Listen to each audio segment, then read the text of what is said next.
Well, is my mic on? And is my mic on? And is my mic on? Hey, friends and family. Thank you for joining me. I'm your girl Lizzie right here with Life with Lizzie, and I'm back in this toolbox. I know y'all kind of looking for my guy, but Mike's not here. It's just me tonight in the box. And I hope that you're okay with that. That today that we can still have a good old conversation right here at Believe Radio, your gospel music and Christian radio station. Do me a favor, like I tell you every Saturday at 12 p.m. Tag a neighbor, call a friend, let them know that Lizzie is in and I'm here to talk about life, but more so marriages and relationships. Listen, I've been promising you all that I had a guest that was coming that you will never, ever, ever forget. I know I kind of kept it a little secret. I kind of dropped a couple of nuggets, but guess what? We are here tonight. We are here today, whatever time zone you're watching in. Nevertheless, we are here, and I am so honored. I am so thrilled to bring my friend, my brother, to the toolbox. Y'all do me a favor and welcome Dr. David Burris to the box. Hello, Sister of sir. mine, sister of Hey, mine. how What up, you fam? doing, sir? I'm excited to be here. I Happy to am be glad here. that you are here. I'm glad for your yes. I'm just overwhelmed. Listen, sir, you are amazing. You are booked and busy, and listen, changing lives one Wow. stage at a time. So we're Wow. grateful that you have dropped in the box. How you doing? I'm doing exceptional. Thank you for having Good, me. good. I'm glad to hear that. Listen, our inboxes and our emails have been blowing up because I have been sharing with the people. I have someone that is coming that I believe deep down in my heart has something to share with you and your spouse, and how to make sure that your relationships continue to gel. I can say one thing about Dr. Burris is that he is very, very not so biased. He's not for the brothers, he's not for the sisters, but he is about what is right That's and right. what is, I believe, what God would have us to know and to partake and to really embrace this wisdom that he shares. And so, again, he's here, y'all. And I have all of y'all questions that you hit me up in the inbox and you sent those emails to believeradio.lifewithlizzie@gmail.com. Tonight is our night. Today is our day. Dr. Burris, Sister of what's mine. going on? How have you been? How have you been? I've been good. I have Mm-hmm. been thriving. Mm-hmm. I wish my brother was here with us. You Listen, know, listen. I'm gonna see what I can do in the I'm missing. meantime. I'm I'm missing the gonna see what I bishop. can You do. know. Cause he out here doing what you encourage all the brothers to do. Make He's sure the being a wife is husband. smiling. Like he's Yeah, husbanding he's right being a now. He husband. getting cupcakes for the baby's birthday I love tomorrow. it. I love it. He's Right. husbanding. We love it. He's husbanding. You encourage that oh so well. So just for the two people that live underneath the rock and don't know who Dr. David Burris is, tell us who is Dr. David Burris. Yeah, so I am a native of Richmond, California, born and raised, proud to be from the Bay. I currently live in LA with my wife and my two sons, 19 and 16. I'm a believer. I'm a husband. I'm a father. I'm an author. I'm a coach. Mhm. And I'm a person who's really given to helping people get relationships right. That's my Yeah. sole purpose. Wow. Wow. How did you know? When did you know that that was your purpose? Relationships and marriages. How? Yeah, so when I was a kid, probably 9 or 10 years old, I went to a therapist when I was a child, and it happened to be my aunt's therapy practice. Mm-hmm. And I saw her. She's a marriage and family therapy. She's a marriage and family therapist. I just saw her working with kids and working with adults and working with families. And I was like, I want to do that one day. And I didn't know God was going to do it this way, but that's the journey He had for me. And I'm here, and I love what I do. It's how I make my living. I do it every day. Yeah. Yeah, I love it, and we love seeing you do what you do. It's pretty amazing, and I'm a Richmond girl too, and I just said Yeah, tonight and today, listen, real Richmond is gonna solve some real problems. yeah. Real Richmond Yeah, is in the building. real Yeah. Richmond is gonna Oh yeah. solve some real problems, and Yeah. so listen, I want to dig right in. I don't want to bore anyone's patience. I want to say how much just as a partaker of what you have to offer, like I'm on your page every day. Wow. Like Thank you, sister. what Dave's saying today, Wow. because you don't I'm not sure how many people, come back to tell you how much of your giving yourself permission to think differently changes and Yeah. has been that seed in our lives, in our marriages, to make us think. Because Yeah. sometimes we can be so bent on our way of thinking That's that correct. we don't give ourselves permission to think differently, and we don't give ourselves permission to receive differently. That's And correct. so I want to say thank you just for those daily nuggets. I'm pretty sure, that's a lot, but your content is blessing so many. Wow. I'm a partaker straight up and down, no chasers. And so I want to Thank say you. thank you so much for just being diligent, being consistent, posting. I mean, it's amazing just to see what God is doing and what God has done. So listen, Yeah. I'm gonna forever be a David Burris fan. So Thank you, I know sister. I'm not the only ones, because I'm looking in these comments and they ready to go. So I asked them to send me questions that you could answer. Well, I said Yeah. I have a special guest that's coming that they could answer.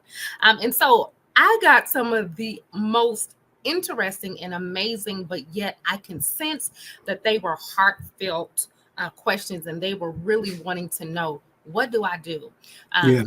It's one thing to know, like, what do I do, with cooking or cleaning, but it's something when you're talking about being intimate. How do I save my marriage? How do That's I right. really want to know? It's not something like, okay, yeah, I can take it or leave it. But some of these questions, I can discern that they really, really want to know, because this is going to be what makes it or breaks it. And so That's I right. selected a couple that I felt like we could just really have a real honest dialogue about. And the first one that got my attention is one viewer wrote and said, how important is it to be honest with yourself about the Mm. emotions that you're currently having? And I'm Mm. going to assume that it could be in heated conflict, but Mm. how important is it to be honest about your emotions with your spouse? Because how many times do we downplay how we really feel? Sis.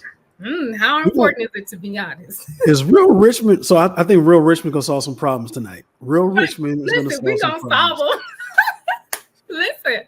Listen. So I'll start by saying this, that when you think about life, you are the only person you are guaranteed to be with from the day that you're born until the day that you die. You're the only person. You can't Wow. count on anybody else being there for you but you.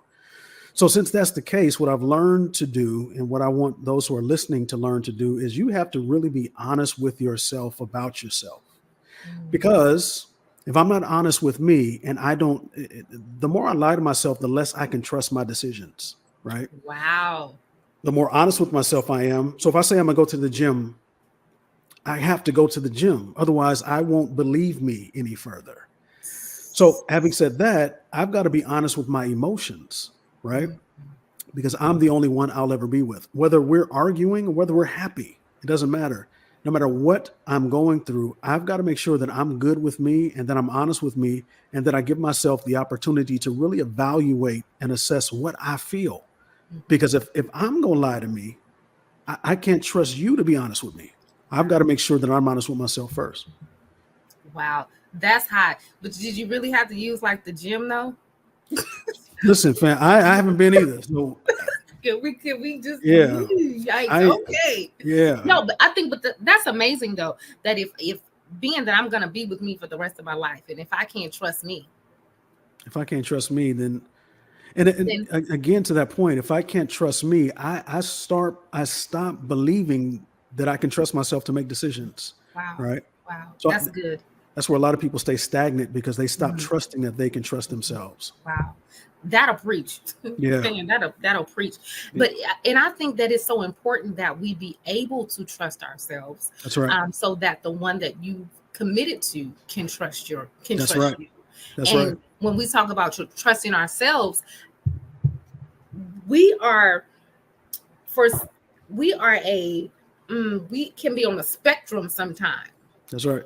We can be extreme, we can be up or we can be down, but no matter what Yeah, end of the spectrum you're on, I still want to be able to trust you. I want to trust. Yeah, I want to be able to trust you, and I want yeah, to be able to trust that what you're saying to me is coming from a pure place. That's right. I want to be able to trust that you're not saying this out of because you're trying to manipulate me to get an answer that you want to That's hear. right. I want to be, and that's even within yourself. Like Yeah. I don't want to manipulate my own self. And Yeah. I think we talk about, I think oftentimes we always talk about people manipulating us, but how many times do we really have a conversation about how we manipulate our own selves? That's right. We That's trick right. our own selves to believe something that is not true. That's That's correct. dope. I love that. Yeah. So if that being the case, how do we effectively communicate our truth though? When we know what we're feeling and we're honest with what we're feeling, how do we effectively communicate that without being offensive, without, you know, making a mess of it or coming across too aggressive? Yeah. Well, I mean, I think the first thing is you have to own it, right? So you have to own my truth. The more I own it, the more I can cater my truth to who I'm speaking to. Mhm. If I don't own my truth, it's hard for me to cater it because I don't really know what I feel. So I have to first own it. But the second thing, this is most important, I think, sis, is I've got to be in a relationship with people who can handle my truth, right? If you can't handle my truth, I'm in trouble Right. because now you're asking me to lie to A you lot. and to a certain degree to myself for the entirety of our relationship. Um, I think the third piece is understanding who I'm speaking to and knowing how to cater my language to meet their need or their ego, for that Mhm. matter, right? So knowing them well enough to know, I can tell my sister Liz, I can tell Elizabeth something this way, but I maybe have to cater it for my other cousin over here this way. So I have to know each of you to know how to articulate those hard feelings. I think those three things are key. I think the fourth thing is timing, just knowing Mm. when to share, when to execute that conversation. Sometimes we're talking too soon or too late, so you have to know the timing of when to share those emotions. That's good. I share a lot uh, with ladies when we're, because sometimes we want to talk about it right now. Like I Yeah, want to, I need to. It's on my. I got to get this off my chest, and yeah, I need to say what I need to say. But there's some wisdom. that's right. There's wisdoms in timing, That's because right. at the end of the day, you really want to be heard. That's right. I just don't want to talk. You I want to want be to heard. be heard, That's right. because if I'm heard, then we can address what I'm feeling and why we're, and I can get some clarity, That's right. right? Yeah, And so oftentimes we want to be so heard that now you have my attention. You don't have the verbiage, the language to articulate effectively to get it across from out of your emotions to his head, to that's his right. to his ear. Because That's right. sometimes as ladies, and I'm just saying, some of us, don't write me, some of us, we are emotional. We communicate from an emotional place, and that can include tears, that can include shouting, it can, and the brothers is like, I'm really trying to go with you, but you're all over the place. And That's I right. think it's because we did not take the time just to kind of sit in it and try to, kind of, let's sift this out and Yeah. find out what's really truth, what's really my feelings, and what really needs to come across. I'll be honest. I mean, I used to give your brother Hades. He would get it all, because I just need to say this and da, da, da. But I had to be careful how I said it. It's not so much what I said, it's how I said it and how it was interpreted. Yeah. So saying that, how important is it that we don't, because I hear this all the time, well, it's not my job to kind of um I don't get to just kind of, it's not my job to kind of cater to how you feel about what I just said. Hmm. How true is that? Well, a couple things. So I'm gonna take a few minutes here if you don't mind. Sure. Okay. So the first thing that I would highlight to what we're saying right now, I'm hearing you hold women accountable, and I want to make sure we hear that you're holding women accountable, but I want to make sure that I'm holding men accountable as well. A part of why some of you ladies are frustrated and do have to yell at times and do have to feel like you have to spill everything at one time is because in many cases we're not giving you enough space to talk Mm-hmm. over time, right? Mm-hmm. So if the only time we talk is every 2 to 3 weeks, you're going to harbor more frustration, and then that frustration is going to spill out in one conversation. And now I'm overwhelmed because I can't keep up with everything you just said. So we as men have to give you more opportunities to check in every day. How you feeling? Is there anything you need to talk about? Right. To that point, What I would say is it is important. The word communication is comprised of two words. The word calm, that word calm means together. And then the Mm-hmm. word mune, the other word means mission or to move, right? And so we mean communication means to move together. So your question is, well, how is it my responsibility to cater my words to meet their ego or to match their need, right? It's absolutely important if you want the conversation to be a communication. If you want Right. both of us to move together, then I'm going to have to adjust what I say and how I say it. In fact, it is irresponsible for me to not do that. Let me prove it. If I were to go to Japan, I can't get frustrated because all they speak is Japanese. I'm going to have to cater my language if I want to really communicate with them to meet their need. This is their language. If I were to go to Korea, I would have to adjust my language because they speak Korean. So if I'm talking to the person I'm in front of, they speak a different dialect than me. I'm going to have to adjust that. If I Right. don't, I'm really irresponsible with my words. So we have to adjust if we're going to communicate with one another. Right. Right.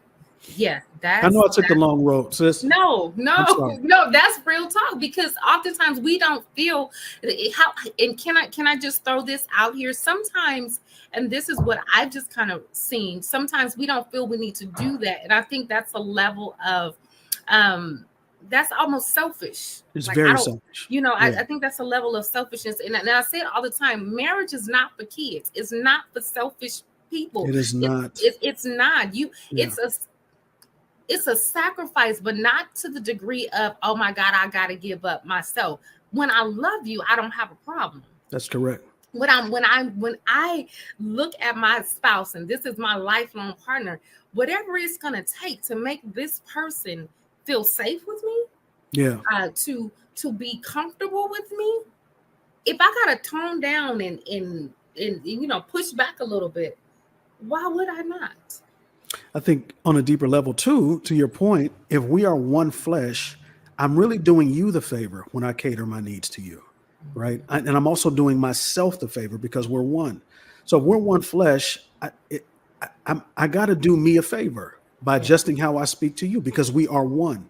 we are I think one. we miss the opportunity to serve one another that way. So, we look at equity and equality in relationships, and why don't you go first and you do more than me, and I do more for you than, and if Who's we're one, keeping count? who's keeping count? If we're one flesh, I'm doing it for me, right? Mhm, So mhm. my adjusting my speech is not doing it because of any other reason. Then if I would do it for myself, I want to adjust for me. And if you are me, I'm going to adjust for you as well. That takes the selfishness out of it. I heard you say a word there, servitude. Oh, that's a heavy word for me. How important is servitude? What does that look like? Against what we've seen and what we've been taught throughout the generations, our grandparents, and oftentimes we hear it. I mean, I've seen it a lot. Marriages aren't staying together like our grandparents was, but there was a level of servitude. Yeah. Yeah. Yeah. Yeah. Mark chapter 10, I think it's 10 and 40 says, he who desires to be great among you must be servant of all. Mhm, He who desires to be first must be your slave. mhm. When I learned that, what I realized is that my greatness as a man, as a husband, as a father is contingent on my capacity to serve. Yeah. Leadership is servitude. In Mhm. order to be great, you have to serve great. Yeah. So if you look at any great marriage, and I'm not talking about great on camera, I'm not talking about great on Instagram. I don't mean Facebook great. I Come on. mean behind the scenes great, Behind the exactly. when nobody's looking great. Any great marriage We like can that, tell. we can tell. Oh, We we can see it. tell. We Yeah. see it. Those people serve. Yeah. You will find servitude somewhere in the fabric of that relationship. And so Mhm. if you don't want to serve, don't get married. Don't Don't. do that. Mm-mm. Don't. Because the thing about service and serving, um, I want to hear how I can please you. That's correct. Let's talk about that because, Yeah, you know, in after so many years, we forget that that's still necessary. absolutely. Servitude is necessary, and it is okay to ask your spouse, how can I please you? You have I to. don't think we have those conversations. We think We it have becomes to. automatic. And I think that's the part, as you spoke earlier, about communication. Yeah. I want to be able to come together and serve you and serve you well. Yeah. When my wife and I were younger, I didn't know how to be a husband or a father. So I would bring her flowers every Friday because I saw my buddy do that for his wife. So every Friday I bring her flowers. And over time, I just realized that there wasn't a lot of excitement around the flowers. And I asked her one day, I said, well, why don't, I'm bringing flowers. She said, you know what? I didn't realize I did that, but I come to find out I don't like flowers. Wow. Now, fast forward to 2023, she starts a floral business, right? So 20 years ago, she didn't like flowers. Now she has a whole business. The moral of that story is what it took to get her is not necessarily what it'll take to keep her, right? We have to adjust perpetually because we're always growing. I'm not the same person today There that I we go. was yesterday, right? Mhm, I don't like the same things today. And so asking, how can I best serve you? mhm, It's always on point. You can always ask that question. You must ask that question because you don't know. mhm, mhm. Listen, you said so much there because I believe, I totally wholeheartedly and I share this, that who you marry, who you say I do to on that beautiful crystal clear day, 15 years later, that is not going to be the same person.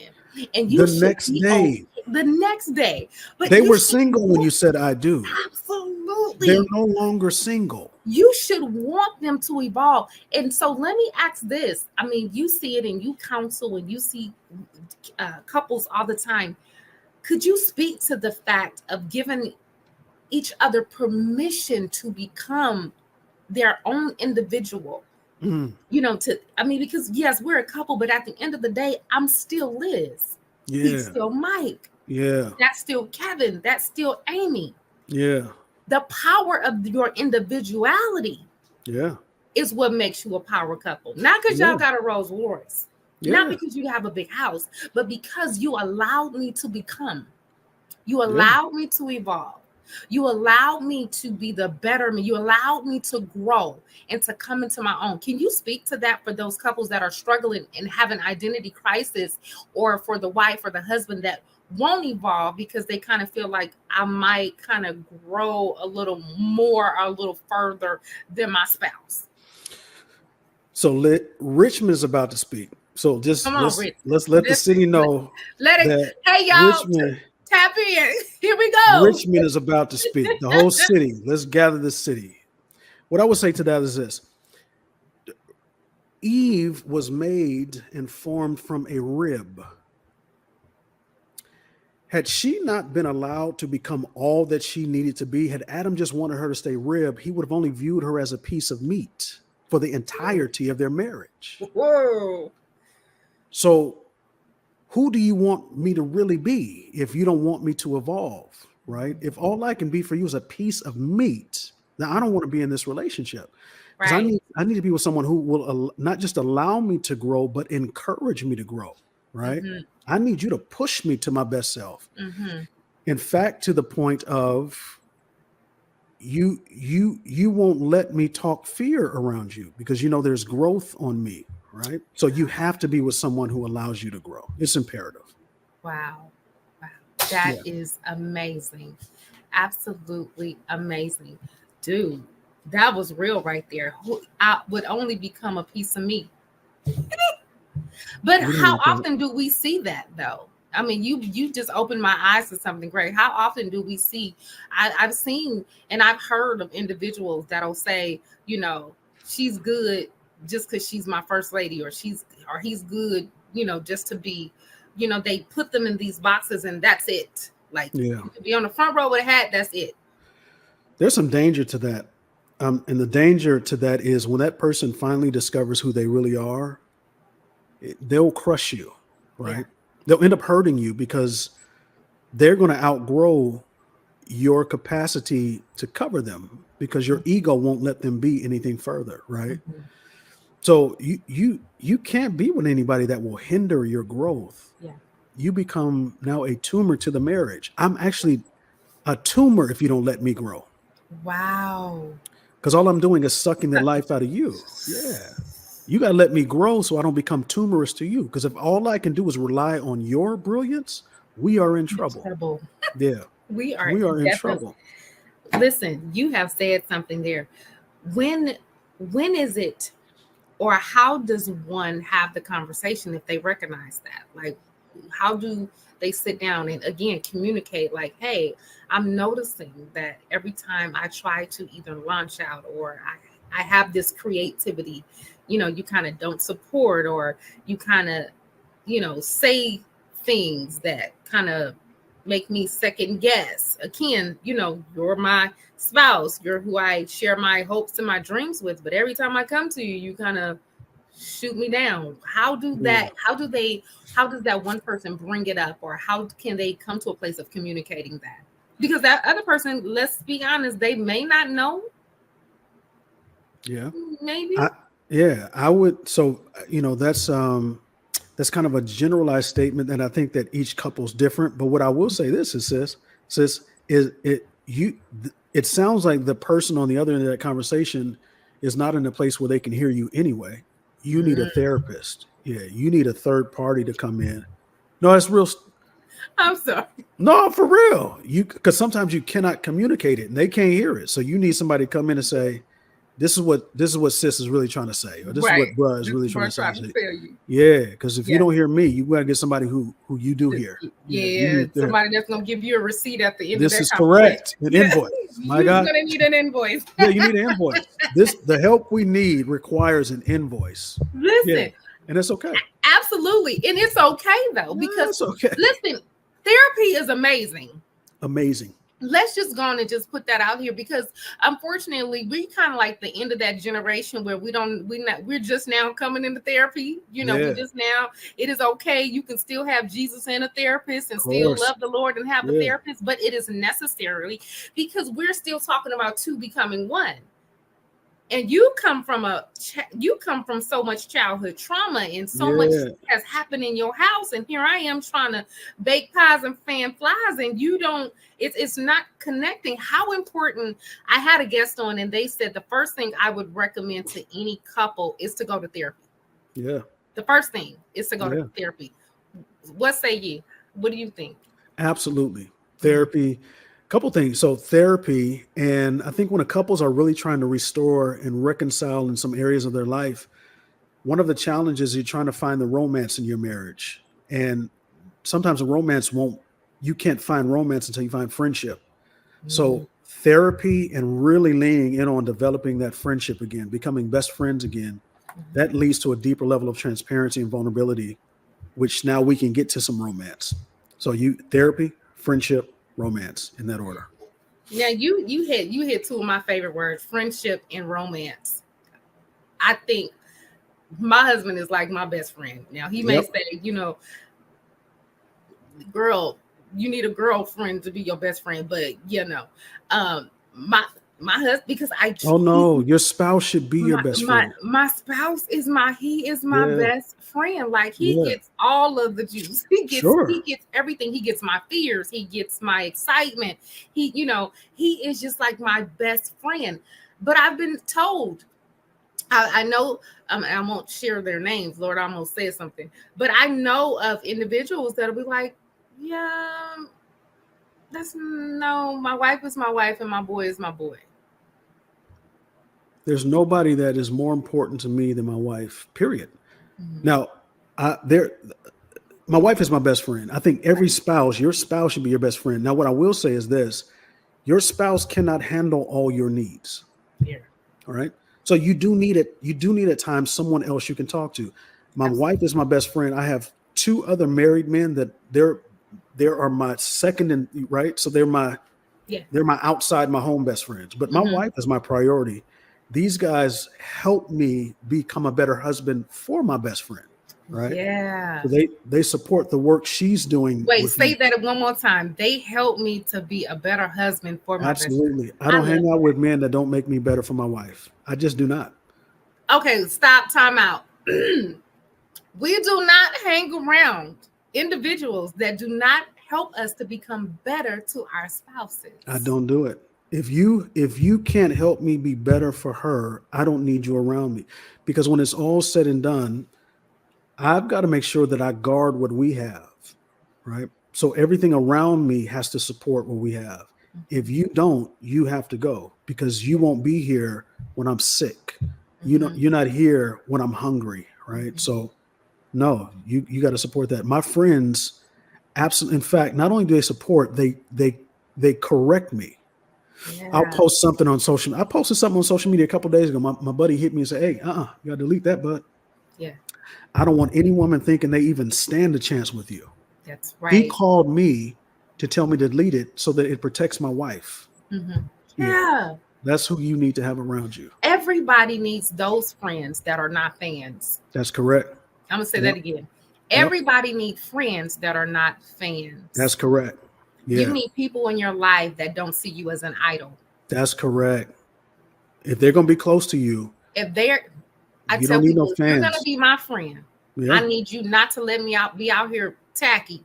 don't Don't do let me that. be out here thinking I'm doing something and my, as my grandma would say, my slip is showing. Yeah, you don't want to do that. Tell me, Yep. tell me that that's not a good look. Tell me Yep. that that's not.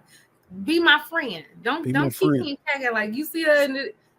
Tell me, Yeah. because at the end of the day, you know, you saying that you're my friend and you're being in my circle and you have access and you know how much I value marriage. You know how Yeah. much I love my spouse.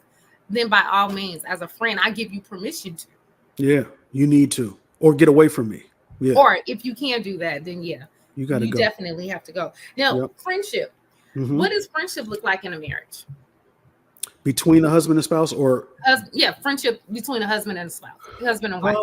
I think it's not expecting that person to be your everything. I think friendship becomes convoluted when I expect you to cover every base in my life. Now talk about that, because sometimes I hear that, you know, he's my everything. And I've even said it loosely speaking. Yeah. I know better. But what happens when your spouse talk to that?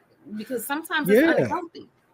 My wife is everything I need, but she's not my everything. There's a difference. She's everything I need. She is everything that I need in a wife. But there are some conversations I need to have with a man who's married, right? Who knows how to process some of the things you're going through. As a 48 going on 49, I need to talk to a man who has been through that or is going through it.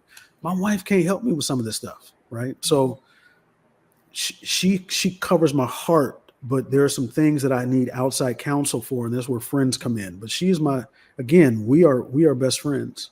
Mhm. I love it. I love it. Let's talk about that word called romance. Yeah. I love romance. Yeah. Let's talk about it, because oftentimes I get hit up and say, you know what? Why do I always have to be the first one to kind of start this fire? Yeah. Now, when you Bruh, say romance, are you talking about sexual intimacy sexual or intimacy, sexual just intimacy? romance, just the whole, you know, The whole, send me a nice text, you yeah, know. We can break it up, sexual romance, and you know, just the fact that I want to feel wanted. yeah. Let me just say this. How important is it for brothers to feel wanted or to know that they're Oh, wanted? Because it's so important. that's a place, ladies. We we not really on our game with that, because we think it's all about us. Tell me I'm Yeah. cute. Tell me I'm beautiful. But how important is it for brothers to hear that? So first, I'll say that we have been trained to not expect that. They told us that the wedding is not even about us, right? It's about her, and you just get to show up. So that's been the training we've had for the entirety. Happy wife, happy life. We've heard that all the time. So now there are so many men who are silent and needing more from their spouses and don't know how to say it, or have not been given the grace or the space to say it in the relationship. But men have needs that they're not expressing. We want to feel wanted as well. Like what? Tell us. We just want to be so it's not even sexual, right? Right. Thank you. Okay. Men, there's a word that men need, and we often don't even know how to say it. The word is awareness. Awareness. Type that, y'all. We Awareness. need you to be aware of us. What awareness means is aware of what's going on with us, aware that we just got off work and we may not have enough capacity for this conversation, aware that we've been working 7 days in a row. And so to ask me to build a shelf when I just got one day off, you're not really being aware of what's going on with me. So awareness goes a long way with men. And if you can be aware of where a man is and what he needs, it changes everything. Wow. That's good. Hey friends, extra, extra, read all about it. Mike and Lizzie in the Marriage Toolbox is about to partner with Lovers for Life as they present their After 5 banquet entitled The Love Language. We are so excited to join Lady Renee Allen and Superintendent Rodney Allen for this extravaganza. You don't want to miss this banquet dining experience. Listen, it's Saturday, May 4th from 5 to 9 p.m. at the Dan Foley Cultural Center, 1499 North Camino Alto in Vallejo, California. Go on and do me a favor. Click on the information on this flyer. Get your tickets. They're going fast. Call them or text them 707-820-7601. Tell them Mike and Lizzie told you to knock on their door because you want to come in. We'll see you there. Bye-bye. Hey, our favorite couples. Guess what? Mike and Lizzie right here at the Marriage Toolbox. We feel like giving away a gift. How about we gift you with the photo shoot with Studio 237? Do us a favor. Share with us your love story. By April 26th, you may be selected for this gift.